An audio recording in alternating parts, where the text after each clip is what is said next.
Sige,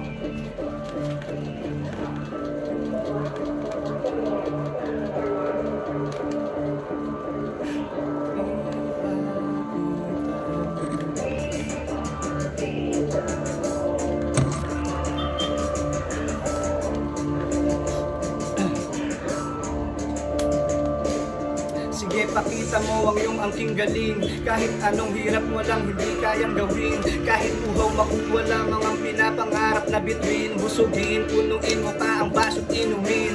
Kahit ano mang pagod, sige sagarin. Maalon man ang daanan, sige sagwanin. Kahit ano man ang mangyari, huwag kang tatamarin. Mga paghihirap nila sa'yo'y huwag mong baliwalain. Di ka ba nagsasawa sa ulo mong toyo at asin? Pangarap mo'y panghawakan hanggang sakit ay sungkitin. Ipakita mo sa kanila na kaya mo rin. Lumabas ng kwarto at bumangon kahit sa tulog ay bitin. Pagtapos nag-agahan ka't diretso ka sa banyo.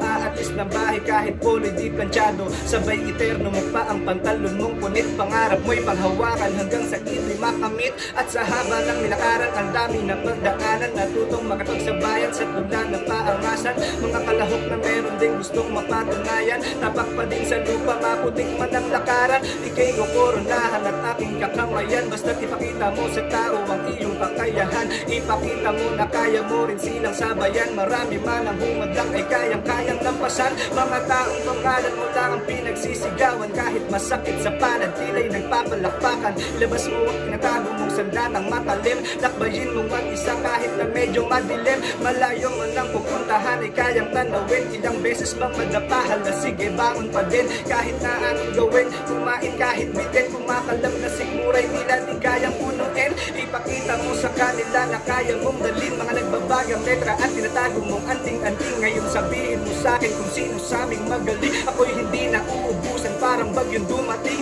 Lahat ay sasaluhin kahit pader babanggain. Basta't kapit ka lamang sa pangarap kung sa patalim. Sinilaban mo ang apoy na para bang bulkang mayon. Ngayon ako naman napapatay, ako'y bagyong undoy. At salamat Sir Aristotle sa bagong gawa mo na obra. Hindi na ako nagtipid, hindi bali lang sumobra. At bago ako malagot na ng aking hininga, ako'y nagpapasalamat sa aking mga kakompetisya. Salamat Sir Black.